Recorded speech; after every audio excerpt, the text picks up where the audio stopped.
50 साल पहले एक था 12 साल का बच्चा। घर का नाम नरेंद्र। दोस्तों के बीच एंडी। एक दिन की बात है।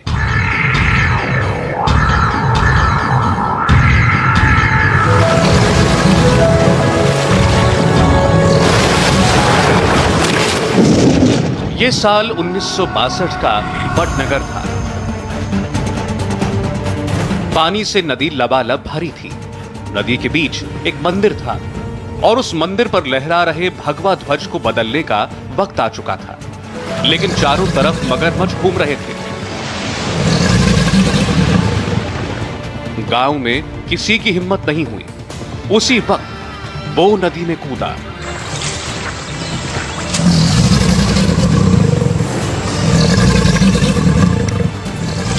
मगरमच्छ से लड़ते हुए वो मंदिर तक पहुंचा और ध्वज बदल दिया। यहीं से शुरू होती है नरेंद्र दामोदर दास मोदी की कहानी।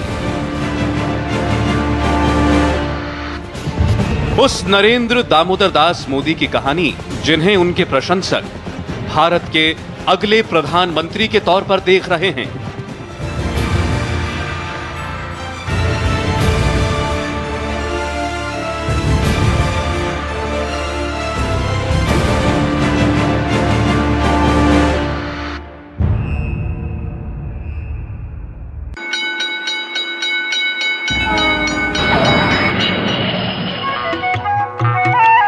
नरेंद्र की कहानी के पहले चरित्र हैं उनके परदादा मगनलाल रणछोड़ दास। बनासकांठा के नवदोत्रा गांव से मगनलाल मेहसाणा के वडनगर आए। वडनगर में उन्होंने किराने की दुकान शुरू की। मगनलाल के बेटे मूलचंद ने इसी छोटे से कारोबार को संभाला। साल 1915 में मूलचंद के घर दामोदर दास का जन्म हुआ। दामोदर दास की ही तीसरी संतान है नरेंद्र दामोदर दास मोदी। मोदी का जन्म 17 सितंबर 1950 को हुआ। मोदी के बड़े भाई का नाम सोम है, मंझले भाई अमृत। नरेंद्र मोदी की एक बहन है बसंती। दो छोटे भाई हैं प्रहलाद और पंकज। इसी वडनगर रेलवे स्टेशन के सामने नरेंद्र मोदी के पिताजी दामोदर मोदी की चाय की दुकान हुआ करती थी। उस वक्त नरेंद्र मोदी सिर्फ 6 साल के थे। लोअर मिडिल क्लास के थे। पिताजी की एक चाय की कैंटीन थी रेलवे स्टेशन की बाहर। साल 1956। मोदी के सामने दो रास्ते थे, एक आसान और दूसरा बेहद मुश्किल। बहुत आसान था, चाय चाय कहते हुए स्टेशन पर निकल जाना और चाय बेचकर अपना घर चलाना। लेकिन छोटे मोदी का दिमाग कुछ बड़ा सोचता था। जो पढ़ाई करते थे उसी टाइम पर वडनगर में उस शाखा में जाते थे। वडनगर में आरएसएस की शाखा वकील साहब चलाते थे। चाय की दुकान पर लक्ष्मण राव इनामदार यानी वकील साहब रोज आते थे। मोदी पर संघ का रंग वकील साहब की बातों से ही चढ़ा और 8 साल की उम्र में मोदी बाल स्वयंसेवक बन गए। नरेंद्र मोदी अभी मुख्यमंत्री निवास में रहते हैं, लेकिन पहले मोदी ईंट और मिट्टी से बने ऐसे घर में रहते थे। ये 40 फीट लंबा और 12 फीट चौड़ा था। इसमें 3 कमरे थे। मोदी अपने मम्मी पापा और 6 भाई बहनों के साथ एक कमरे में सोया करते थे। ठंडे पानी के लिए उन्होंने सुराही रखी हुई थी। माँ चूल्हे पे खाना बनाती और फिर सब खाते। इस घर में कोई भी बाथरूम नहीं था, इसीलिए सुराही के पास ही कपड़ों को टांगकर इस घर की महिलाएं नहाया करती थी। बहुत सामान्य परिवार से आया हूं, जहां मेहनत ही जिंदगी की इमानत होती है और इसलिए मेरी जेनेटिक सिस्टम में परिश्रम लिखा हुआ है। दूसरा कमरा रसोई घर था। इसके 2 हिस्से थे। एक हिस्से में मिट्टी से बना चूल्हा रहता था और दूसरे हिस्से पर देवी देवताओं की तस्वीर दीवार पर चिपकी रहती। तीसरे कमरे में गोबर से बने उपले और सूखी लकड़ियां इकट्ठा की जाती थी। मोदी की मां जब भी खाना बनाती धुआं पूरे घर में फैल जाता। अंधेरा इतना रहता कि दिन में भी लालटेन जलाने की जरूरत पड़ती थी। घर में कोई खिड़की नहीं थी, सिर्फ एक दरवाजा था जो बाहर की तरफ खुलता था, और बाहर भी कोई खुला मैदान नहीं था, एक तंग गली थी। लकड़ी जला के चूल्हे पर खाना पकाया जाता था। वडनगर में वाटर वर्क्स नहीं था, तो पानी लाने के लिए कुएं से पानी लाना पड़ता था। गांव के इसी तालाब में नरेंद्र मोदी के परिवार वाले नहाते थे। नरेंद्र मोदी ने इसी तालाब में तैरना सीखा और धीरे धीरे वे गांव के सबसे बढ़िया तैराक बन गए। तैराकी करते करते मोदी मगरमच्छ से खेलने लगे। एक दिन वो मगरमच्छ के बच्चे को पकड़कर घर ले आए। યાદ છે કે હું અમારા ગામમાં તળાવ છે, તળાવમાં એક મગરનું બચ્ચું પકડી લાવ્યો અને એને નિશાળમાં લઈ ગયો. અમારી આખી શાળા ભાગી ગઈ. અમારા બધા શિક્ષકો પણ ડરતા હતા. गांव के स्कूल में बेंच तक नहीं होती थी। जमीन पर बैठकर पढ़ते थे, स्लेट पर लिखते थे। सुबह आरएसएस की शाखा में काली टोपी और स्कूल में एनसीसी ड्रेस में दिखते थे। मोदी अपने घर में सबसे अलग थे। जब परेशान होते थे तो मौन व्रत धारण कर लेते थे। नरेंद्र मोदी को बचपन में लोग एनडी बुलाया करते थे। एनडी का मतलब नरेंद्र दामोदर दास। एंडी, एंडी, ए एंडी। नरेंद्र मोदी को जब भी स्कूल से छुट्टी मिला करती थी, वो अपने पिताजी की चाय की दुकान पर आकर बैठ जाया करते थे। जब भी उन्हें 1 घंटे की फुर्सत मिलती, वो वडनगर की लाइब्रेरी में चले जाते थे। जब मोदी नहीं मिलते थे तो घर वालों को ये पता था कि आखिर वो होंगे कहाँ। मोदी के बड़े भाई सीधे लाइब्रेरी आते थे, जहाँ नरेंद्र को वो किसी किताब के सामने बैठे पाते थे। किसी किसी दिन नरेंद्र मोदी 40-50 पन्ने तक पढ़ जाते थे, और इसी पढ़ाई ने मोदी को डिबेट में हमेशा अव्वल बनाया। लाइब्रेरी में बहुत उनको ढूंढना होता, लाइब्रेरी में जाना पड़ता। नरेंद्र कहो आते जाओ अभी लाइब्रेरी में जाओ, वहां मिल जाएगा। वो अपने विज्ञान के टीचर मिस्ट्री सर के बेहद करीब थे। यही नहीं, बल्कि वो प्रयोगशाला में मिस्ट्री सर की बड़ी मदद भी किया करते थे।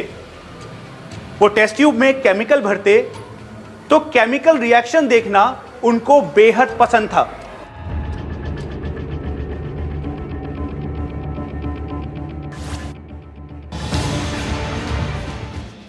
मोदी को आज पूरी दुनिया जानती है। उनके बारे में कहा जाता है कि गुजरात में मोदी का 1 मैन शो चलता है। महसाणा के वडनगर में मोदी की पहचान एक अलग 1 मैन शो को लेकर बनी। नरेंद्र के स्कूल में पीलू फूल नाम का नाटक दिखाया गया। इस नाटक के लेखक, डायरेक्टर और एक्टर तीनों नरेंद्र मोदी थे।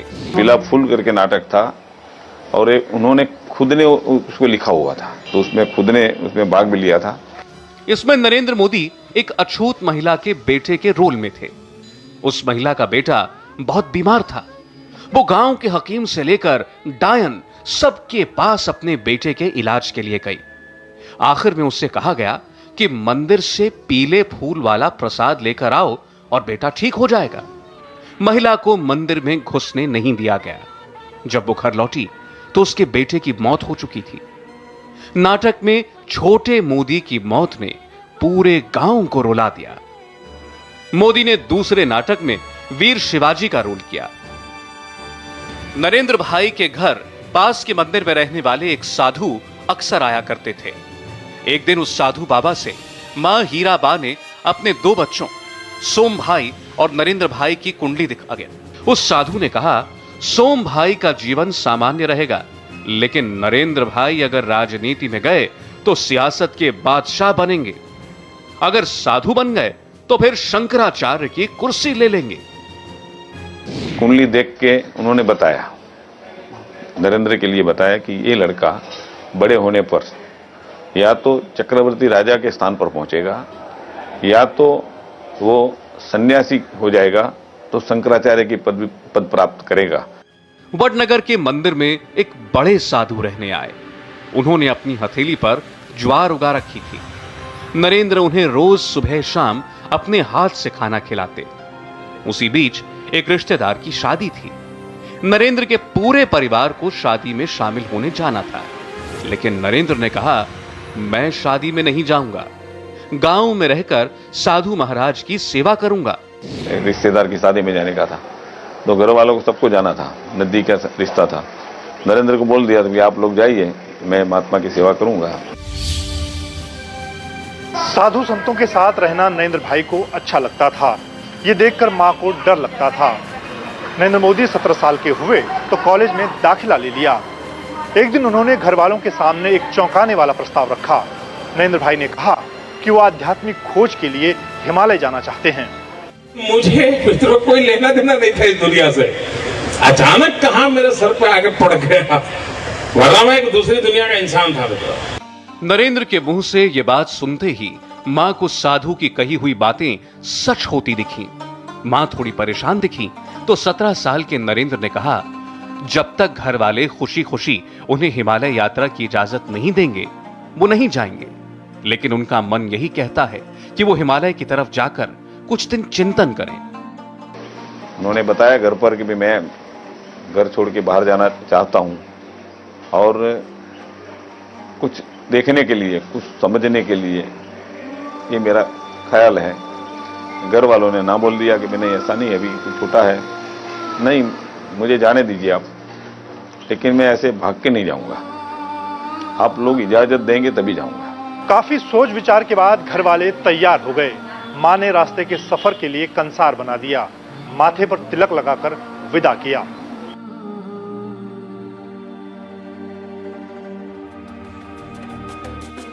नरेंद्र मोदी के मन में हिमालय की तरफ जाने का ख्याल कैसे आया, इसके पीछे विवेकानंद हो सकते हैं।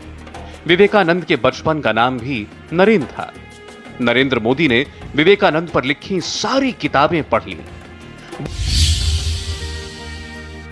पूरे 2 साल तक नरेंद्र भाई मोदी हिमालय की कंदराओं और गुफाओं में घूमते रहे। न घर वालों को चिट्ठी भेजी, न कोई खोज खबर ली। 2 साल बाद 19 साल के नरेंद्र मोदी एक दिन अचानक घर लौटे। सबसे पहले छोटी बहन बसंती बेन ने नरेंद्र भाई को देखा। मां किचन में खाना बना रही थी। छोटी बहन ये कहती हुई घर के अंदर भागी, नरेंद्र भाई आ गए, नरेंद्र भाई आ गए। नरेंद्र का नाम सुनते ही मां खुद को रोक नहीं पाई, बदहवास घर से बाहर भागी। कंधे पर एक झोला लटकाए 19 साल के नरेंद्र को जब देखा तो आंखों से आंसू टपकने लगे।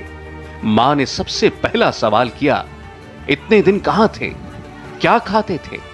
नरेंद्र ने कहा, हिमालय में था, बिल्कुल ठीक था। बेटा 2 साल बाद घर लौटा था। मां ने रोटला और सब्जी बनाई। अलग से मिठाई बनाना चाहती थी, लेकिन नरेंद्र भाई ने मना कर दिया। खाना खाकर नरेंद्र गांव घूमने निकले तो मां ने सबसे पहले नरेंद्र के झोले को खोलकर देखा। हैरान रह गई। सिर्फ एक जोड़ी कपड़ा था, एक हाफ पहरान, एक भगवा शॉल और मां की एक तस्वीर थी। आजाद भारत में कभी ऐसा हो सकता है, ये अपने आप में कंपा देने वाली घटना है।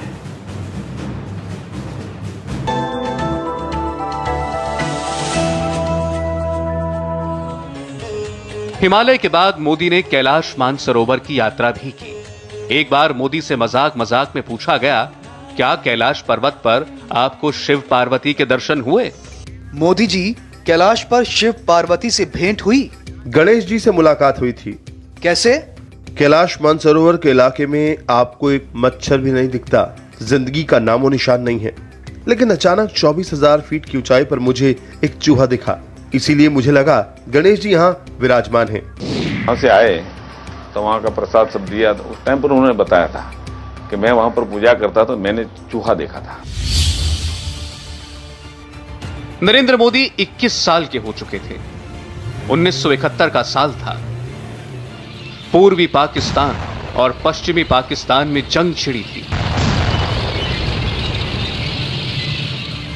भारतीय सेना पूर्वी पाकिस्तान यानी बांग्लादेश को मदद कर रही थी। सैनिक जब अहमदाबाद रेलवे स्टेशन से होकर जाते तो नरेंद्र भाई उनकी मदद करने में जुट जाते। इसी दौरान वकील साहब से वो दोबारा मिले। वकील साहब ने आरएसएस से जुड़ने के लिए कहा। नरेंद्र भाई ने उसी वक्त चाचा का घर तोड़ दिया। वे संघ के प्रचारक बन गए।